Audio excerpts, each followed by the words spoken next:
You're listening to Family Talk, the radio broadcasting division of the James Dobson Family Institute. I am that James Dobson, and I'm so pleased that you've joined us today.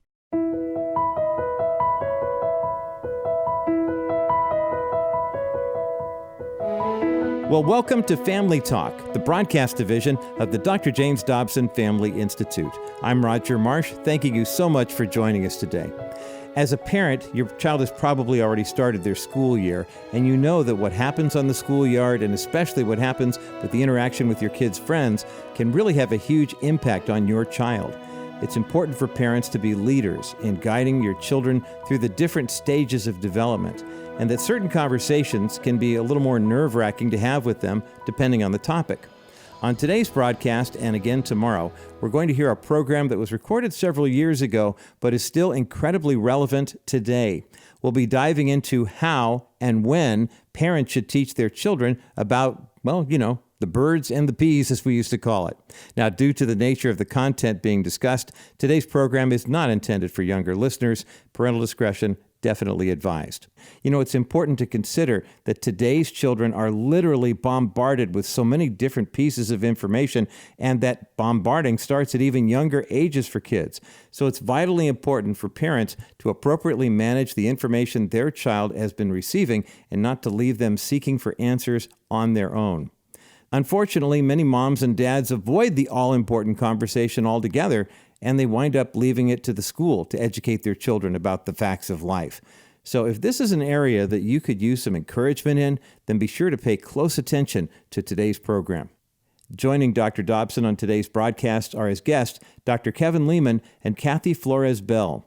Both of these experts have many years of experience in advising parents in this area of sex and sexuality, and they've written a book together called A Chicken's Guide to Talking Turkey with Your Kids About Sex. Dr. Kevin Leman is a very good friend of Dr. Dobson, and they've been in the studio together dozens of times in the past. They've known each other for decades when they first met to discuss one of Dr. Leman's most popular books, Sex Begins in the Kitchen. Kevin Leman earned his doctorate in psychology from the University of Arizona. He's an international speaker and has written over 50 books. His most recent is called 8 Seconds to Raising Successful Kids, Nurturing Respect and a Winning Attitude. Kevin is married to his wife, Sande, and together they have 5 grown children and 4 grandchildren. He's also the co-author of the book, which will be discussed today with our other guest, Kathy Flores Bell. She is the co-founder of Team Lizzie Bell, an organization dedicated to raising awareness about pediatric medical needs, such as blood and marrow donations, and research in pediatric hematology. She is also the co-founder of the Carondelet Health Network's Youth Sexuality Program, which focuses on abstinence. Kathy and her family make their home in Arizona. Now let's join Dr. James Dobson and his guests, Dr. Kevin Leman and Kathy Flores Bell, for today's classic episode of Family Talk.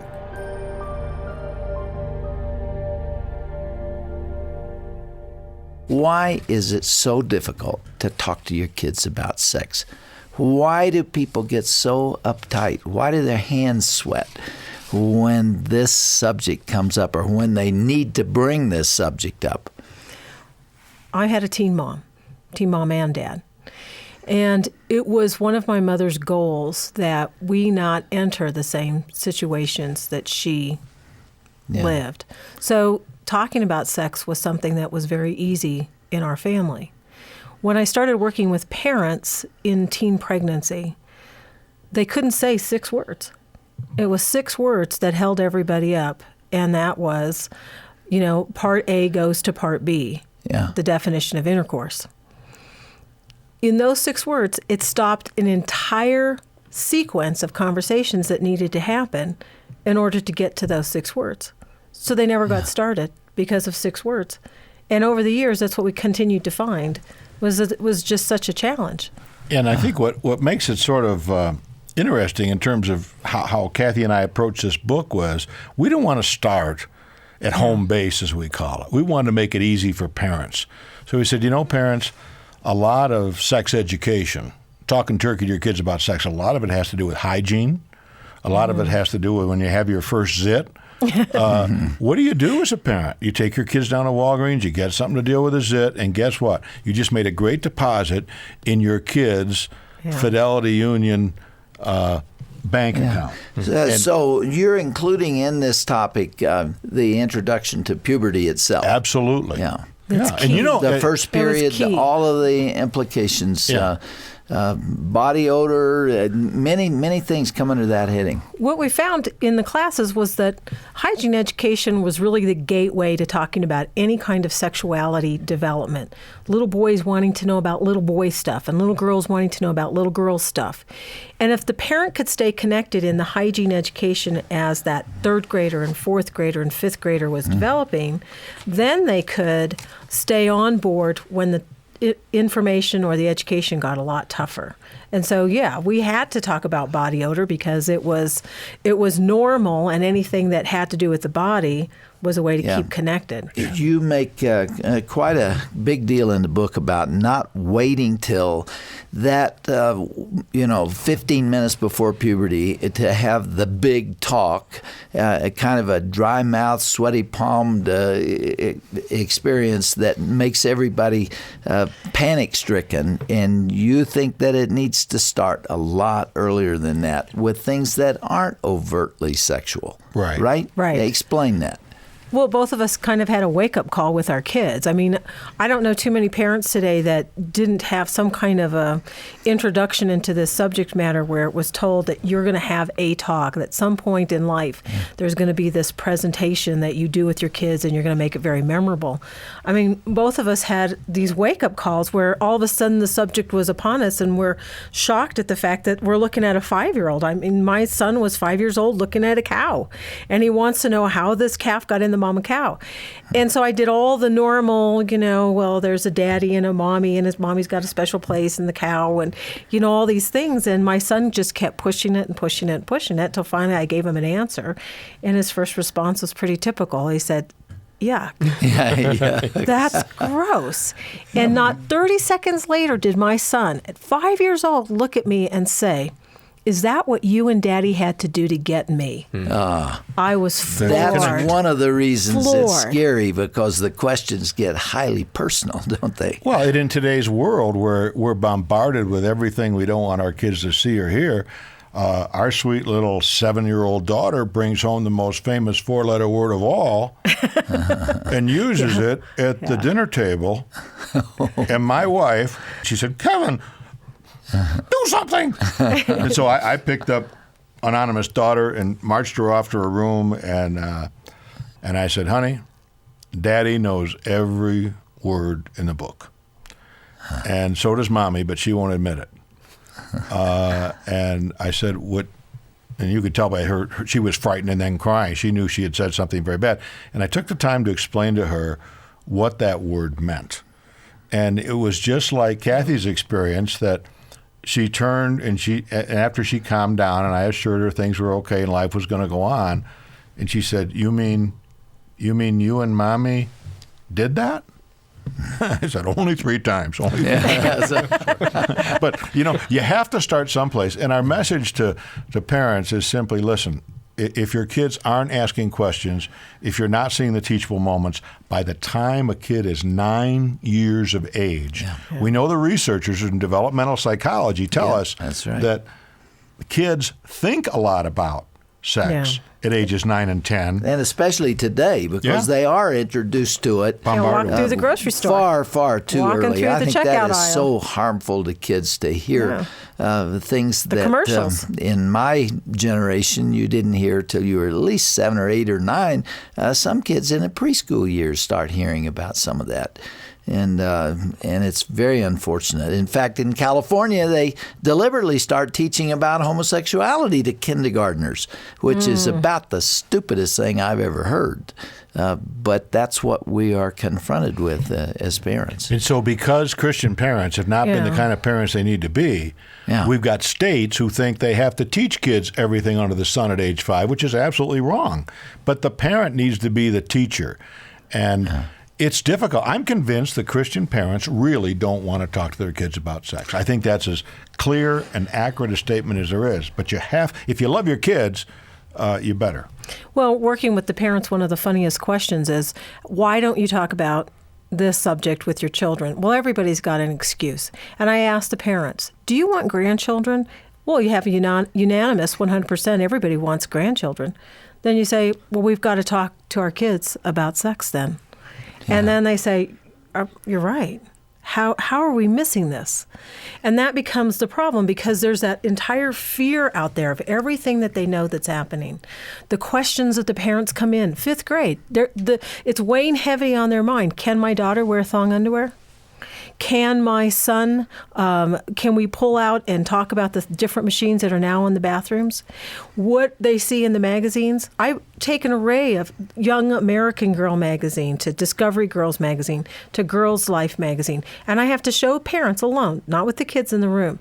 Look at the difference. It's marketing to the same age group. Look at the difference in what's in these magazines.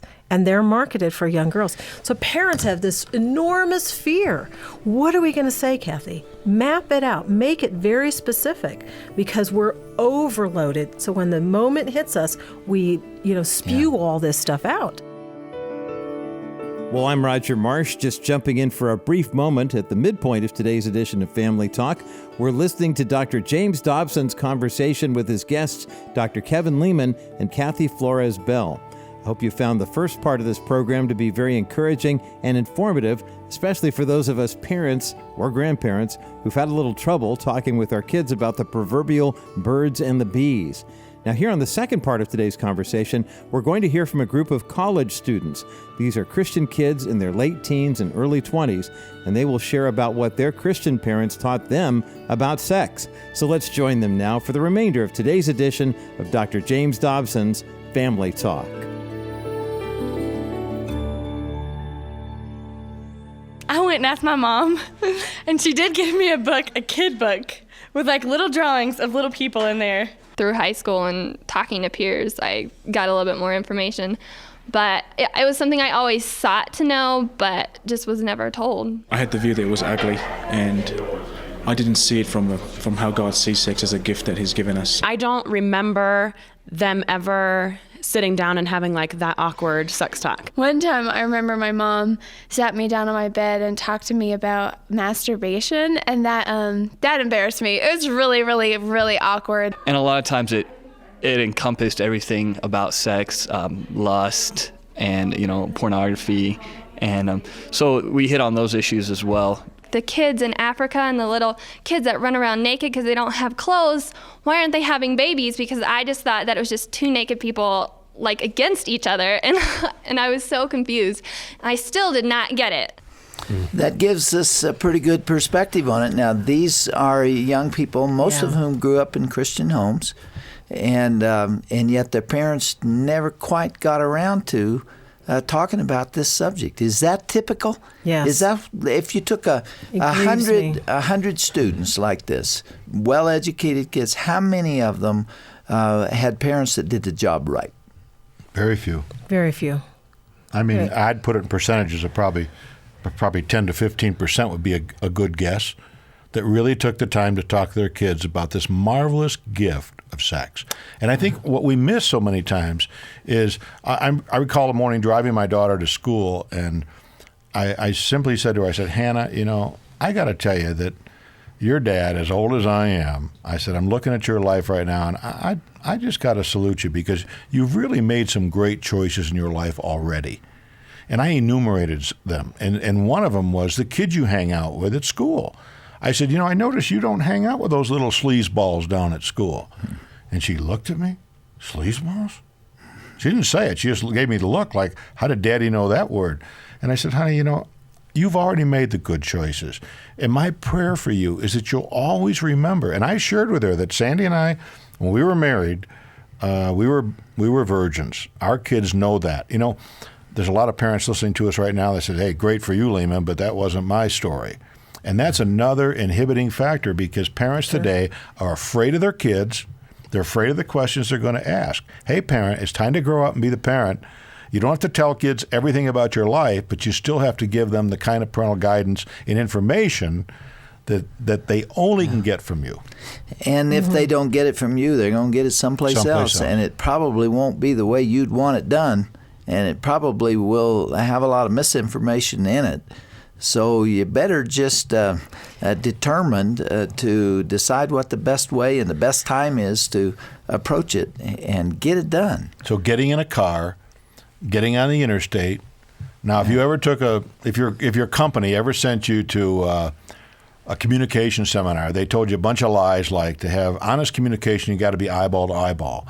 There's something wonderful about talking to your 9-year-old or 10-year-old about sex when you're driving your car and looking out at the highway. That's why I recorded tapes called Preparing for Adolescence, so you can ride along in the car and listen to the tape. You can stop it, you can talk, you don't have to intimidate each other. Well, along those lines, too, the interesting thing working with young kids so that parents realize that the sexuality information isn't the same thing as sex education.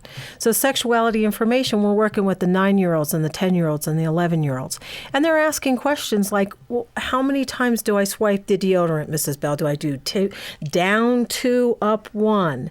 You know, they want to know. They really are asking those kind of highly specific questions. This was the funniest thing working with young kids because their questions never had anything to do with sex. They ask you questions, but is the same thing as a chicken egg? So if I fall down, will my eggs break? Oh, goodness. Your kids, you thought of it literally as like being a chicken egg. They're very literal, and that's why we had the different items, because they were such concrete thinkers. They ask questions like, if your blood is moving up and down in your body, why do you have to have a period? Why doesn't it just go back up? So if you don't need it, why doesn't it just go back up? So they ask questions. And so one day we were doing the STD presentation, and the girls kept looking up at the slide and going, Mrs. Bell, I just don't get it. Why do these sexually transmitted diseases, why are they so deadly? What's the problem here? They said, it just looks so big. And it occurred to me that the big slide up there, they couldn't relate the fact that this disease could eat out, parts of the body and that you'd it was never know. microscopic. Yeah. So I'm looking on the table everywhere, and I find a pen, and I said, you don't understand, sweetie. And I held up a pen, and I said, that fallopian tube is only 4 inches, and it's no bigger than this. The look on their faces, in a moment's notice, I'm back in my own kitchen, in my home, where my mother's washing the dishes. And my mother's washing the dishes, and she's telling us all about sex and babies, and she's washing out a Ziploc baggie. And she said, well, that uterus is kind of like this. And she held up that Ziploc baggie, and she filled it with water. So I'm crying in the memory. Yeah. But she held up that baggie, and she said, because this is my teen mom. My teen mom got it. Mm-hmm. And she held up that baggie, and she said, the uterus is like this. You swim around in water, and you live the uterus is like this baggie. And she went on and on about this baggie in the water, and we had a little doll, and she showed us how babies lived in this uterus.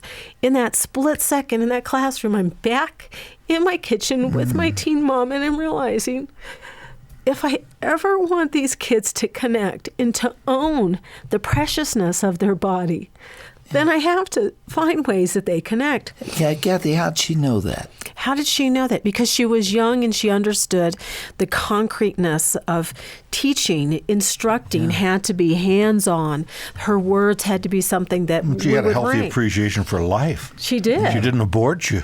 No.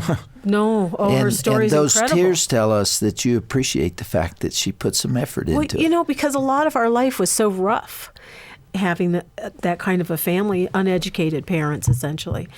And it's very self-made people.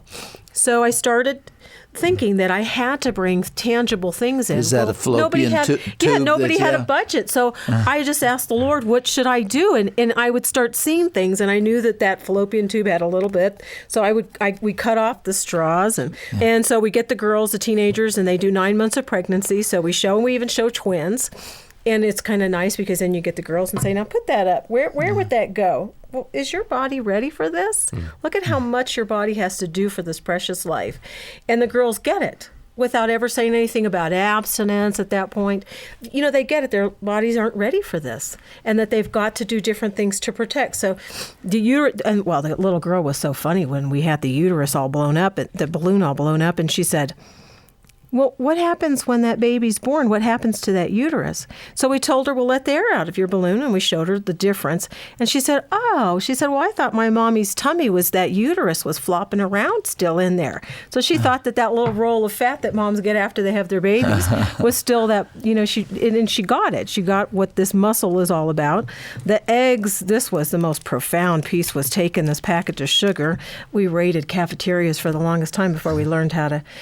But we put that out, and when I have them pull one egg apart, and we take the broccoli. And guess what this is, guys? This little tiny piece of broccoli is, guess what?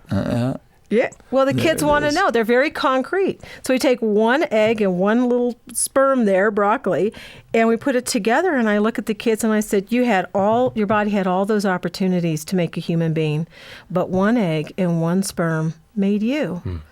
Did anybody ever tell you that you were a winner? Let me go back to something you said earlier, Kevin, when you were talking about the questions that your kids ask about your sexuality.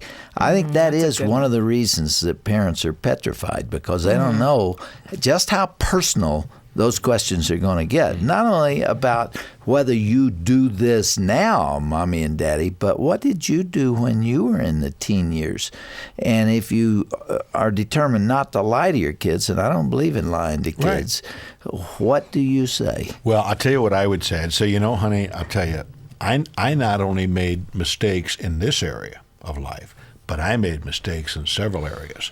And I'd go off and enumerate some of those. Some of those mistakes I've made, I've really chosen to keep personal. And I think that that's best. That's a judgment call that I'm going to make. But I'm sharing this information with you because I've walked down that road and I've been there. That's excellent. And you just tell them that, honey, there's times in life that you might ask me something. I might not have the foggiest idea what the right answer is, but I'll find out, and we'll go through this thing together. But I want you to know that I not only believe in you, but I expect the very best of you. And so many parents fail to see that it's the positive expectation you give to your kid that makes that kid work toward that end. Title of the book is A Chicken's Guide to Talking Turkey with Your Kids About Sex. Every parent needs to know more than they probably already do about this subject, because it is not easy. It is sometimes scary. And yet it is so very, very important in this day in particular, where kids are getting bad information or an absence of information that leads them down a wrong path. So we're going to do another program on this subject, right? Yeah, that'll be great. We're looking forward to it. Absolutely. Thank you for being with us today, and we will pick it up right where we left off next time with the next chapter of your book. Thank you so much. It's been an honor to be here. Thank you so much.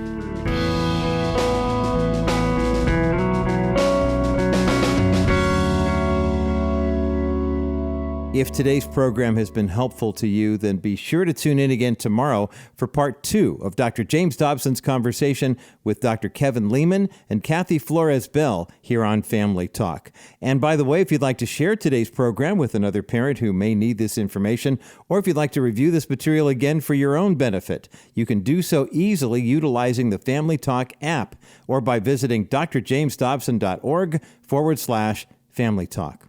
And by the way, if you are a parent who is interested in getting the book, A Chicken's Guide to Talking Turkey with Your Kids About Sex, simply click the link at the bottom of today's broadcast page when you go to drjamesdobson.org/Family Talk. Now, as Election Day is on the horizon, be sure to stay informed about all the latest voter and policy-related issues that affect you and your family, and you could do so by checking out the Dobson Culture Center.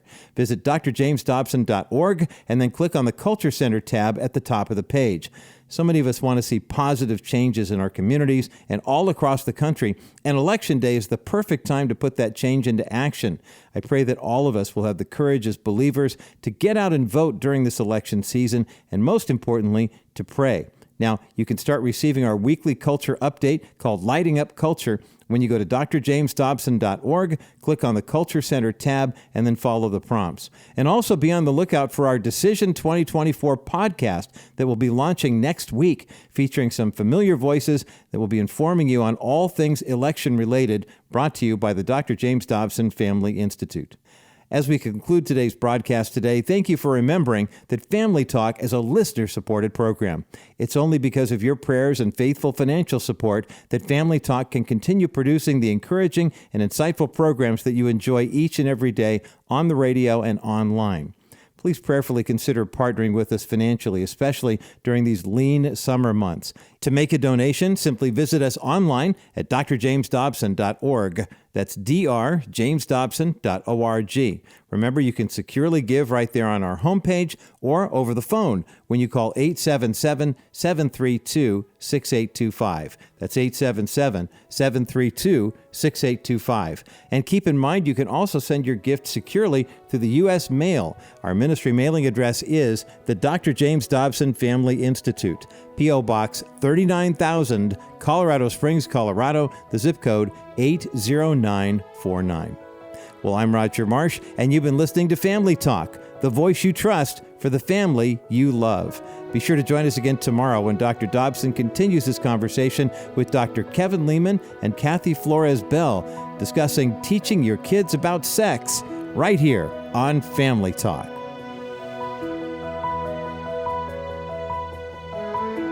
This has been a presentation of the Dr. James Dobson Family Institute.